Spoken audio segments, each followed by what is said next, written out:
These are the critical documents that we order to take the clients to DPS to prove who they are.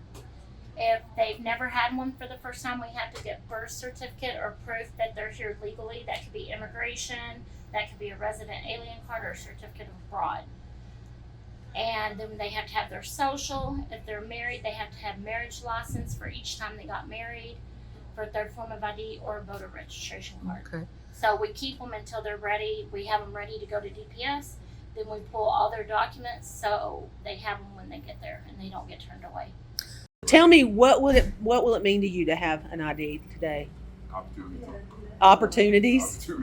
Yeah. What kind of what? You can't operate without it. Can't operate without it. That's true. That's job. Well, thanks to the good old DRC, it always have provided what you needed to reintegrate back into society. So how long has it been since you had an ID? 2016. 2016, yeah. So what will it mean to you today to be able to get an ID? It's going to mean a lot. Yeah. So we can get jobs and move forward. Yeah. What all documents do you generally replace for people? It ranges from driver's license to ID, birth certificate, certificate of abroad, immigration card, resident card, social, divorce decree, marriage license, death certificates, school records, DD 214s, veteran cards, anything, their children's birth certificates. If they're a spouse and they were married and their spouse is deceased, they need their death certificate to get survivor's benefits. Where are we going? DPS. To the DPS. How often do you do this? Every Wednesday. Every Wednesday. And how many people do you usually take?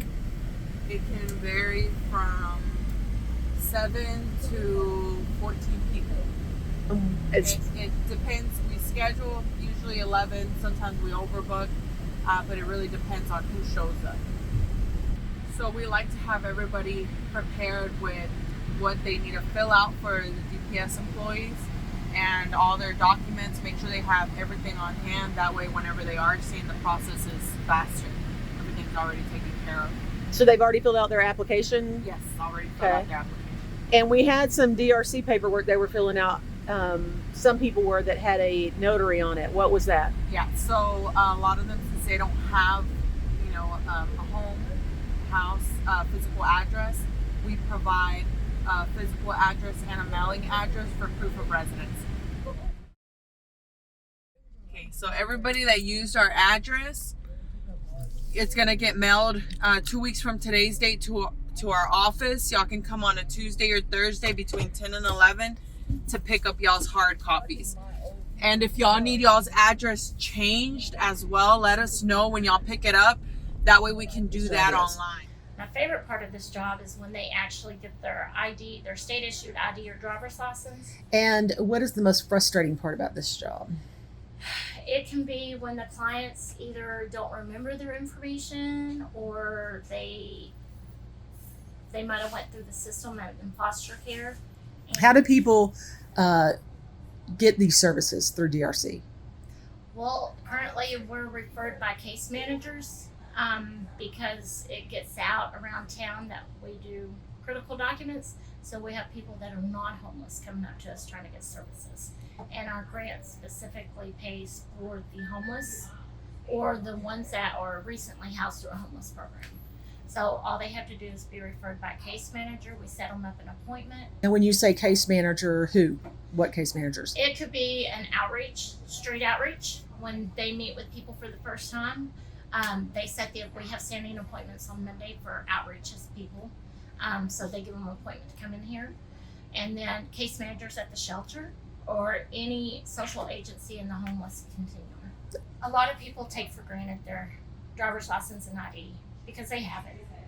And they don't know the struggle that a person that don't have one goes through. Mm-hmm. The veteran that you spoke to this morning, we've been trying forever. She's currently with Direct Express, their Social Security. They make it very hard for the homeless to get their money that they deserve. And sometimes that's all a person has to eat on. Mm-hmm. When that's taken away, they don't have nothing. Mm-hmm. They lose all hope. Her husband was killed 7-8 years ago, Mm-hmm. and she's on the streets. Mm. And because she don't have an ID, So you're kind of an investigator too.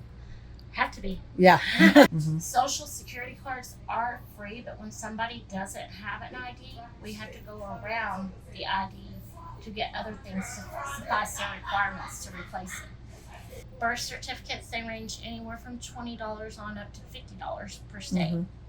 And then you got to pay for shipping and stuff. So, Yeah. I mean, it can be expensive. And when you, like right now, we're being flooded with the families from basically being evicted from COVID, Oh, everything yeah. finally coming. You might have a family that has 5 or 6 kids.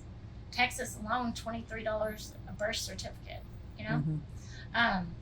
So it can be expensive, but it's a small price to pay to get them off the streets.